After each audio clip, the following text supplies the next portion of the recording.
Kami dari kelompok 4 akan menjelaskan hasil diskusi kami mengenai permasalahan yang terjadi di PT Adi Bungsu yang bertepatan di Kota Malang, di mana PT ini memproduksi rokok kretek.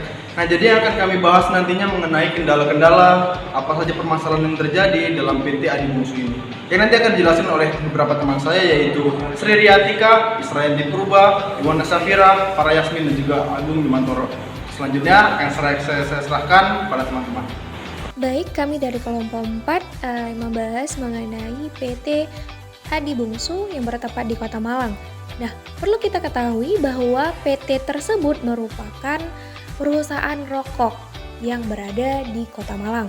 Nah, perusahaan rokok sendiri memiliki kontribusi yang lumayan besar untuk Indonesia, untuk perekonomian Indonesia. Nah, salah satunya yaitu penyumbang penerima bea cukai terbesar, yang kedua menyumbangkan pajak, nah yang ketiga menyerap tenaga kerja yang lumayan besar untuk pekerja-pekerja yang ada di Indonesia, yang keempat dari hasil perusahaan rokok Indonesia mendapatkan pendapatan negara, menghasilkan pendapatan negara, dan yang kelima bahwa perusahaan rokok dikuasai oleh negara dan dijamin.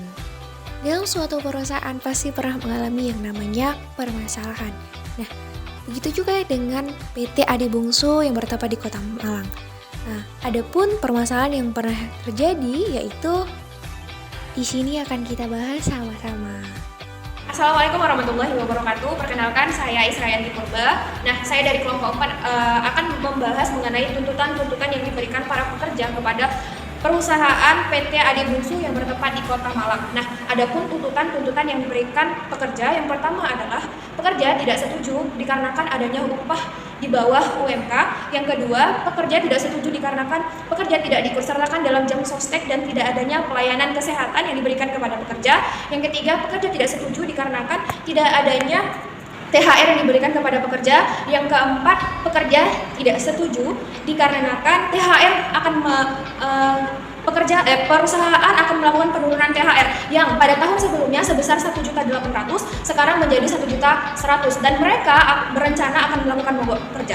Yang kelima, pekerja tidak setuju dikarenakan perusahaan melakukan PHK dikarenakan para pekerja mengikuti dan bergabung di SPSI dan mereka berencana akan melakukan mogok kerja dikarenakan hal tersebut.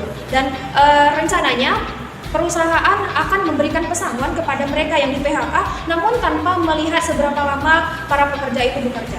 Assalamualaikum warahmatullahi wabarakatuh. Nama saya Farah Yasmin dengan NPM 1905-1975. Saya akan menjawab dari pertanyaan dalam studi kasus konflik serikat buruh pada pabrik rokok PT Adi Bungsu di Kota Malang, di mana soalnya ialah bagaimana peranan pemerintah dalam menyelesaikan permasalahan antara para pekerja dan pengusaha.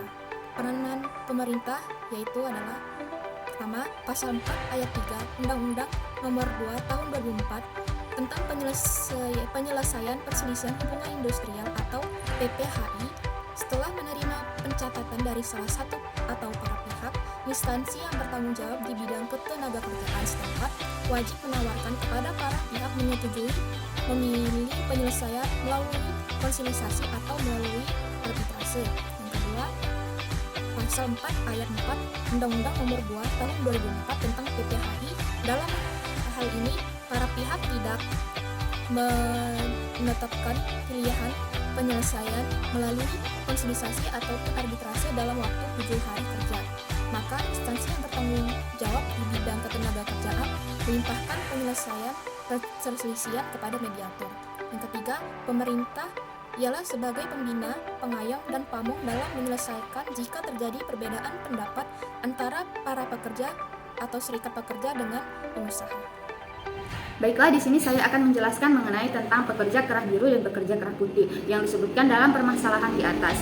Apa yang dimaksud dengan kedua istilah tersebut? Berikut adalah penjelasannya. Pekerja kerah putih adalah pekerja yang meliputi bagian personalia dan mandor, dan pekerja kerah biru adalah pekerja yang meliputi bagian produksi, di mana pekerja kerah putih mempunyai kekuasaan penuh atas pekerja kerah biru untuk menjatuhkan sanksi dan menetapkan aturan-aturan tertentu terhadap pekerja bagian produksi. Nah, pada permasalahan di atas, pekerja kerah putih memiliki kesadaran diri dan sadar akan posisi mereka sehingga merasa tidak memiliki kepentingan untuk mengubah kondisi mereka pada saat itu, sehingga tidak mengadakan protes ataupun sesuatu lain untuk mengubah keadaan yang mereka rasa tidak adil. Nah, untuk itulah dibutuhkannya serikat pekerja untuk membuat bahwa yang membuat aturan ini tidak semena-mena dalam menetapkan aturan yang timpang tindih atau tidak adil bagi sebelah pihak yang merasa dirugikan, terutama bagian bawah yaitu pekerja kerah biru. Nah, kemudian akan dijelaskan kembali oleh teman saya.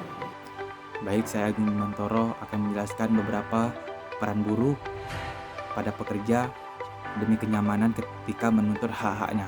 Yang pertama, para pekerja diperbolehkan bergabung pada asosiasi Perserikatan Buruh seluruh Indonesia agar merasa terlindungi ketika menyampaikan aspirasinya. Yang kedua, para pekerja ataupun buruh serta pengusaha saling bekerja sama atau membuat surat perjanjian agar tidak terjadi kerugian di antara kedua pihak. Yang ketiga, serikat buruh tidak boleh melakukan kerjasama secara ilegal terhadap pengusaha yang tidak diketahui oleh para pekerja. Yang keempat, serikat pekerja harus melindungi anggota dan keluarganya demi mewujudkan kesejahteraannya. Yang kelima, para pekerja yaitu berhak sebagai pembuat perjanjian kerjasama dan lembaga penyelesaian perselisihan hubungan kerja, dan di samping itu mereka sebagai pertanggungjawaban pemogokan kerja. Baik, itu saja yang bisa saya sampaikan dari beberapa peran serikat buruh. Adapun pertanyaan dari judul kasus saya yaitu, jika saya sebagai konsultan SDM, hal apa yang akan saya tawarkan agar terselesaikan masalah antara pengusaha dan serikat pekerja agar tidak terulang kembali. Dari judul kasus, konflik antara pengusaha dan serikat pekerja pada pabrik rokok. Jadi saya akan menjawab pertanyaan itu, yaitu jika saya sebagai konsultan, apa yang saya tawarkan kepada perusahaan agar konflik antara pengusaha dan serikat pekerja itu dapat diselesaikan dan tidak terulang lagi. Jadi begini, pabrik itu kan sudah lama berdiri dan sudah banyak karyawannya bertahun-tahun bekerja di situ. Mereka sudah mengabdi di perusahaan itu, jadi mereka harus menerima apa yang mereka selama ini berbuat mengabdi di pabrik tersebut. Mereka itu tidak boleh dikurangi THR-nya, juga tidak boleh diancam jika mereka ikut perserikatan pekerja. Karena perusahaan sendiri juga tidak boleh mengambil keuntungannya sendiri. Tanpa mereka, perusahaan juga tidak akan berjalan dengan lancar. Jadi hak-hak yang harus didapatkan oleh karyawan itu juga harus dipenuhi oleh si pengusaha. Walaupun tingkat produksi mereka menurun dan otomatis pendapatan mereka juga menurun, tapi karyawan tersebut juga harus dipenuhi hak-haknya, karena dalam undang-undang kita juga karyawan itu sudah, jika mencapai puluhan tahun, mereka itu sudah mendapatkan gaji lebih ataupun mendapat bonus. Sedangkan mereka di sini THR mau dipotong yang awalnya itu 1.800.000 menjadi 1.100.000. Itu tidak boleh dilakukan oleh karyawan, karena itu merupakan kewajiban yang harus dibayarkan karyawan agar konflik mereka terselesaikan. Hal itu yang saya tawarkan pada pengusaha. Dan juga pengusaha tidak boleh mengancam karyawan jika memang karyawan itu ikut serikat pekerja, ikut organisasi serikat pekerja. Begitulah yang saya tawarkan jika harus menjadi konsultan SDM. Sekian dari saya. Wassalamualaikum warahmatullahi wabarakatuh.